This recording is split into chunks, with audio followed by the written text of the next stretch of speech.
It was the most powerful steam engine in history.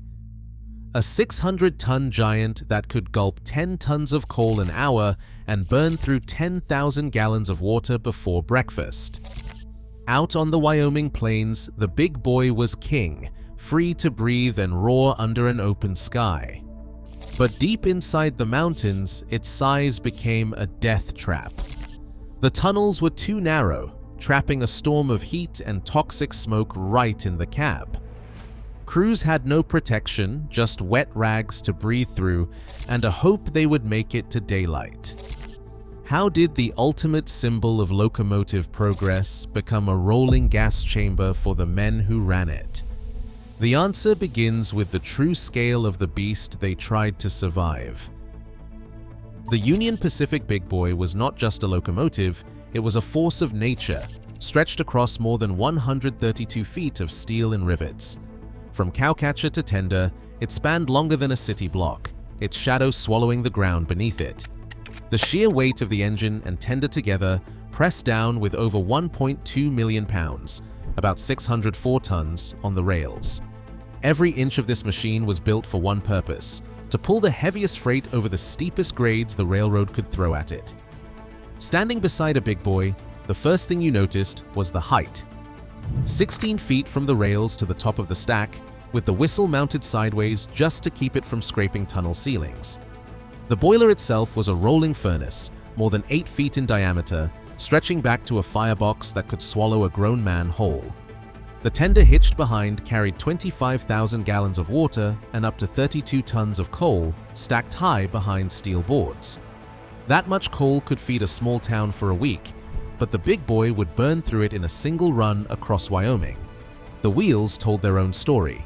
The 4-8-8-4 arrangement, with 4 leading wheels, 2 sets of 8 driving wheels, and 4 trailing wheels, was a rarity unique to these giants. Each set of drivers was powered by its own pistons, the articulated frame bending around the curves of the high plains and mountain passes. The cylinders themselves measured nearly 2 feet across, driving the rods that hammered out a rhythm you could feel in your chest from half a mile away. At full throttle, the big boy delivered 135,375 pounds of tractive effort, enough to drag a 3,600-ton train up the Wasatch Grade or push a 5-mile line of freight cars across the open country. The horsepower figures were staggering, more than 6,000 at the drawbar, all of it unleashed through a firebox that glowed white-hot. Even the air around the locomotive shimmered with heat and coal dust, the exhaust plume trailing overhead like a storm cloud. Out in the open, the big boy was unstoppable. It was the king of the rails, and the land seemed to bow before it. Every run with the big boy started with a ritual at the coal chute. The tender had to be filled to the brim, 32 tons of coal stacked high behind steel boards, and 25,000 gallons of water sloshing in its tanks. The numbers sound impossible until you see how fast they disappear. The fireman's world was a blur of black dust and sweat, shoveling coal into a firebox hot enough to melt steel. At full power, the big boy could burn through 10 tons of coal in a single hour. That is a dump truck's worth, gone up in smoke before you could blink. The water vanished just as quickly, boiling off in clouds of steam that fed the pistons and kept the wheels grinding up the mountain. 10,000 gallons could disappear between division points, sucked into the boiler and spat out as vapor through the stack. The appetite of the engine was endless. Every pound of coal shoveled meant another burst of energy, another mile conquered, but also another wave of exhaust. The more you fed the fire, the thicker the smoke. The harder the grade, the more the engineer called for steam, and the faster the tender emptied. On a heavy freight run, the fireman barely had time to wipe his brow before the scoop went back in for another load. The cab filled with the sound of the stoker hammering and the hiss of water injectors fighting to keep up. The scale of it all was overwhelming. A single big boy could pull a train 5 miles long, but it took a mountain of fuel to make that happen. Every shovelful, every gallon became part of a chemical storm. Out on the open plains, the wind took care of the aftermath. But every ounce burned was destined to become heat, smoke, and ghee, an invisible cargo that would haunt the crew when the tracks turned toward the mountains and the tunnel mouth loomed ahead. The Union Pacific Main Line across Sherman Hill cut through the heart of Wyoming, where the rails climbed into the high plains and vanished into the mouth of the Hermosa Tunnel. This tunnel, carved 1,800 feet through solid rock, was never meant for a machine as large as the Big Boy. The walls closed in tight, barely more than 16 feet from rail to ceiling. That number matched the very height of the locomotive itself. The difference between the top of the Big Boy's stack and the tunnel roof was measured in inches, not feet. In some places, the clearance shrank to less than 2 feet.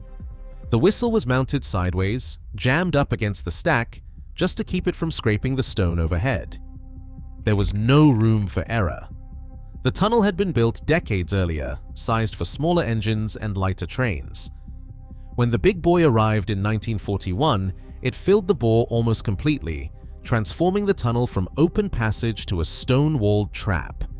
The engine's sides passed so close to the walls that the paint could be scraped by frost heaves in winter. Even the ladders and handholds were recessed, tucked in tight to avoid catching on the jagged rock. The tunnel floor sloped gently uphill, matching the 1.14% grade that made Sherman Hill infamous among railroaders.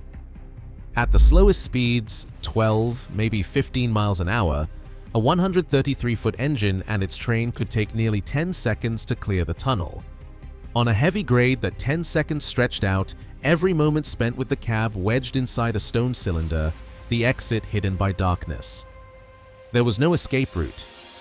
Once the engine entered, there was only one way out, forward through the black. The tunnel acted like a syringe, the Big Boy as its plunger, squeezing the air ahead and leaving nowhere for the exhaust to go but down and back. The gap above the stack was so tight that even a small drift of coal smoke would slap against the ceiling and rebound. With the engine's bulk blocking most of the bore, any breeze outside was cut off. The only air that moved was forced by the train itself, and it had to find a way around 1.2 million pounds of steel.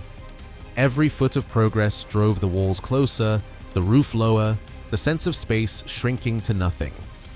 The Hermosa Tunnel was not just a passage, it was a test of nerve, a place where the Big Boy's size turned from strength to suffocation.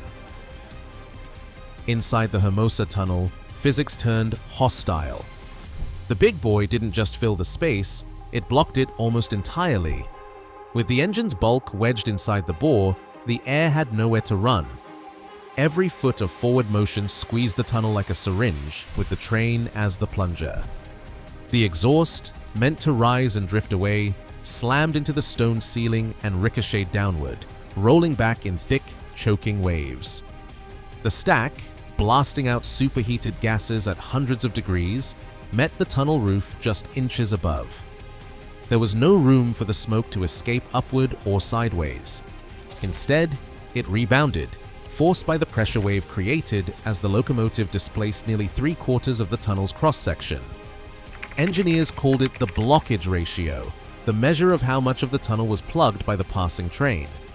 With the Big Boy, that ratio hit 70% or more. The effect was immediate, violent, and inescapable. The faster the train moved, the harder it jammed the air ahead, creating a piston effect that drove fresh air forward and pulled a vacuum behind. But the exhaust, heavier than air and loaded with coal dust, didn't behave. It pulled against the roof, then rolled back with a vengeance, funneled straight into the cab's open windows and vents. Every tunnel run became a lesson in pressure and survival. The fireman could feel it before the darkness swallowed the cab, the change in air, the sudden press of heat, the first bitter taste of sulfur. Within seconds, the sound of the exhaust changed from a sharp outdoor beat to a deafening distorted roar bouncing off stone. The pressure waves, invisible but relentless, forced the smoke down to head height, swirling it around the crew with nowhere else to go. The cab became a chamber where every breath drew in more of the engine's own waste, the air thinning as the oxygen was driven out and replaced by poison. There was no pausing for comfort. Wartime demands meant the tunnel couldn't be widened and the Big Boy couldn't be made smaller. The railroad needed every ounce of power to move freight over the mountains, no matter the cost to the men in the cab. The tunnel's geometry wasn't just inconvenient, it was an active threat, turning the big boy's strength against its own crew. In those moments, the train was no longer a marvel. It was a monster, and the only way out was through. The cab door slams shut behind the engineer, sealing off what little fresh air remains. As the big boy plunges into the stone throat of Hermosa Tunnel, the temperature inside the cab rockets upward. Heat pours from the firebox and the stack, but now, instead of escaping, it rebounds off the tunnel ceiling and rolls back in waves. The exhaust, blasting out at nearly 700 degrees Fahrenheit, floods the narrow space above the locomotive. Within moments, the cab thermometer creeps past 120, then 130, closing in on 140 degrees. Sweat pours down faces and soaks through shirts, but the heat is only part of the assault. The smoke thickens, churning with invisible killers. Carbon monoxide, tasteless and odorless, seeps into every breath, starving the blood of oxygen. Sulfur dioxide, sharp and acidic, burns the throat and eyes. The air grows heavy and hard to swallow. Each inhale feels like dragging a rag through a coal bin. The engineer gasps for air as his lungs fill with poison. The fireman coughs, blinking through tears, trying to keep his hands steady on the shovel. Poison presses in from every side. Inside the tunnel, sound warps and multiplies.